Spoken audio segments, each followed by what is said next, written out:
2022 के लिए हो रही जोर आजमाइश। बीजेपी में सीएम के लिए घमासान। अखिलेश की राह नहीं आसान।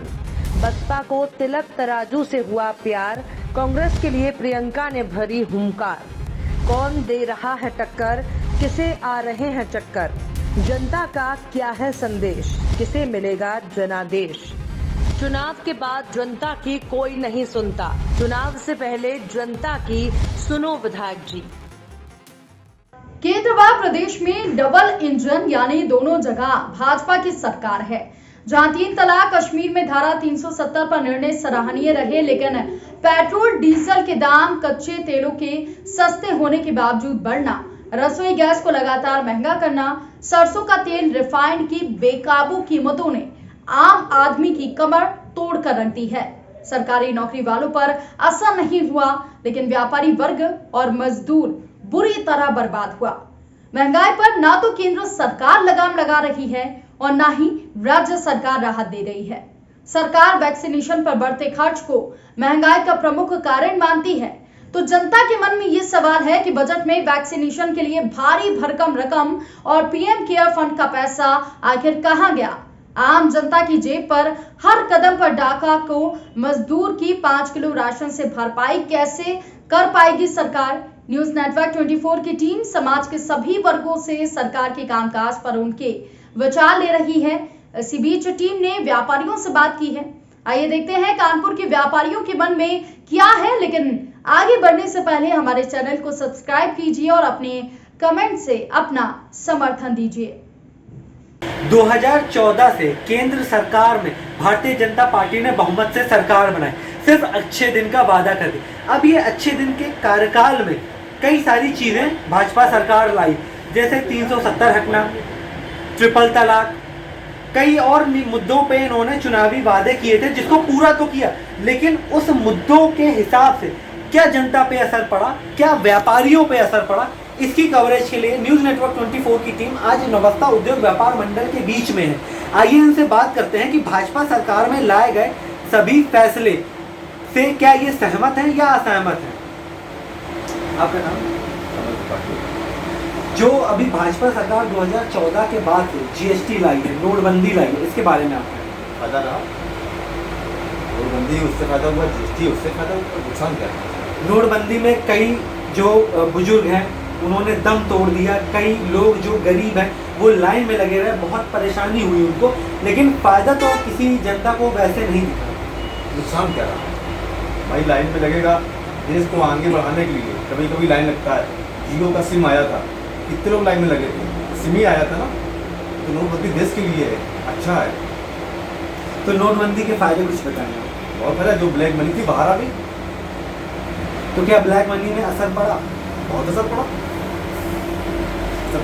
जो अभी 2022 के विधानसभा चुनाव में आम आदमी पार्टी ने बोला है कि वो 300 यूनिट बिजली फ्री देगी, आपको क्या लगता है कि ये जो चुनावी वादा है इससे आम आदमी पार्टी को कुछ असर पड़ेगा? ये दिल्ली नहीं है, हमारी कानपुर जनता, उत्तर प्रदेश की जनता बहुत बुद्धिमान है। वो फ्री की चीज़ नहीं चाहती है, इस्तेमाल करेगी, उसका पैसा देगी। ये चुनाव चोचलेबाजी है, बाकी इसमें कुछ नहीं। तो फिर 2022 के चुनाव में आप किसको सपोर्ट करेंगे? नहीं, ये तो नहीं। जो अतिक्रमण है और भी जो समस्याएं हैं, क्या इसका निराकरण हुआ इस सरकार में? अभी नवस्था उद्योग व्यापार मंडल गन्ना तिवारी,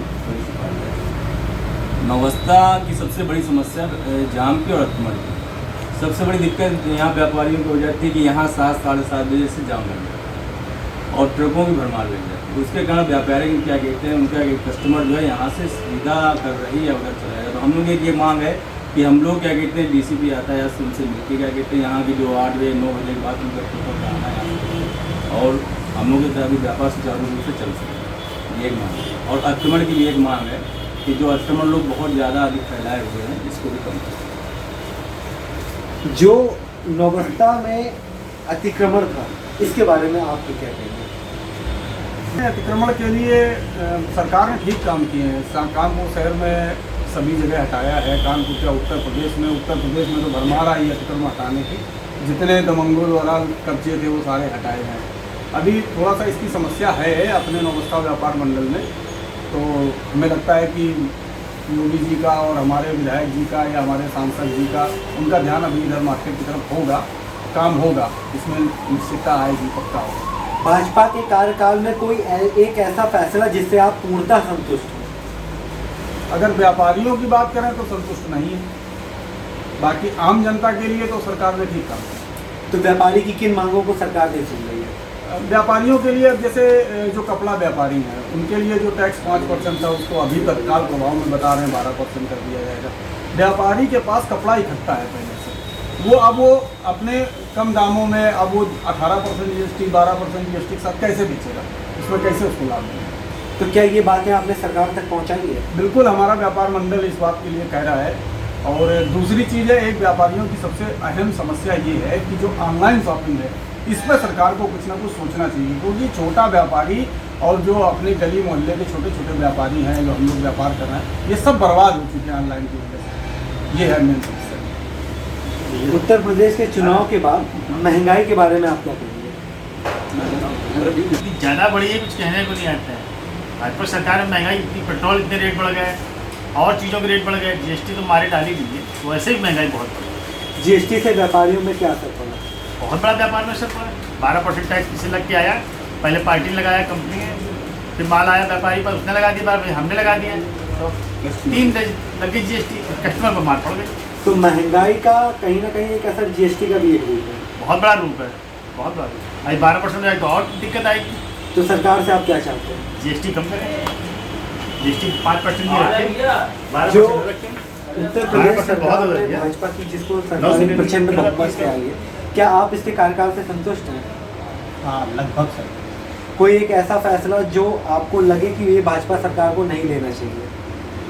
भाजपा सरकार को नहीं लेना चाहिए, ऐसा तो मुझे अभी तक कोई फायदा, जो भी फैसले लिए उन्होंने जनता के हित में लिए और सारे अच्छे ही फैसले लिए। जैसे 3 तलाक को लेकर कई मुसलमानों ने विरोध किया कि ये उनका पर्सनल मामला है, तो बतौर एक नागरिक आप क्या कहना चाहेंगे? महिलाओं के प्रति जो अत्याचार हो रहा था, अगर उनको 3 तलाक से मुक्ति मिली है तो ये एक अच्छा अहम फैसला है। महिलाओं को, हम लोग महिलाओं के सशक्तिकरण की बात करते हैं, महिलाओं को आगे लाने की बात करते हैं, अमेरिका बनना चाहते हैं, ब्रिटेन बनना चाहते हैं। जब तक महिलाएं नहीं आगे आएंगी तो महिलाओं के ऊपर केवल कह दिया कि तलाक तलाक तलाक और तलाक हो जाए तो किसी का जीवन खराब हो। उससे अच्छा ये है कि ऐसा कानून बना जिससे महिलाओं को सुरक्षा मिली और आदमी 10 बार सोचेगा तलाक। विपक्षी कहते हैं कि राम मंदिर बनाने का फैसला तो ले लिया, लेकिन अस्पतालों का निर्माण नहीं करवाया, स्कूल में अच्छी शिक्षा नहीं दे पा रहे हैं, इसके बारे में आप क्या कहेंगे? पिछले 70 सालों में यूपी में जितने मेडिकल कॉलेज थे, अभी शायद कल ही हमारे लोकप्रिय विश्व स्तर नेता मोदी जी ने 9 मेडिकल कॉलेजों का एक साथ अनावरण किया। इसके पहले अभी तक 2017 के पहले, जब तक भाजपा की सरकार नहीं थी, शायद 1947 से लेके 2012-16 तक टोटल 16 मेडिकल कॉलेज थे और 2017 से 2022 तक 9 अनावरण किए और 30 का अनावरण होने को है। लगभग 30 मेडिकल कॉलेज योगी जी की सरकार ने एक साथ बनाने जा रही है और शायद जनता इस बात को जानेगी और 2022 में प्रचंड बहुमत के साथ योगी जी दोबारा आ रहे हैं। जो कांग्रेस की महासचिव प्रियंका गांधी ने अभी एक बयान दिया है कि 40% वो आरक्षण देंगे, भाजपा ने अभी तक कोई भी ऐसी चीज़ नहीं लाई, ऐसा क्यों? पिछले 70 सालों से जब तक उनकी सरकार थी, उनके परिवार की सरकार थी, तब तक उन्होंने इस कानून का पालन, इस कानून को क्यों नहीं लाया, संसद में अभी तक क्यों नहीं पास कराया और भाजपा से ये उम्मीद करते हैं कि 7 साल में ये सब कुछ कर दें, तो ऐसा संभव नहीं। एक भाजपा सरकार में अनुच्छेद 370 का हटना, इसको आप किस तरीके से देखते हैं? गर्व का विषय है, ये हमारे लिए, समस्त हिंदुस्तान के लिए गर्व का विषय है। कश्मीर हमारा मस्तक है और इस धारा 370 के हटने से कश्मीर में जो खुशहाली आई है वो आपको दिखाई दे रही होगी। पहले लाल चौक पे तिरंगा फहरने पर लोगों की जान चली जाती थी, आज तिरंगा वहाँ पर चमक रहा है, फहर रहा है, ये धारा 370 के हटने की वजह से।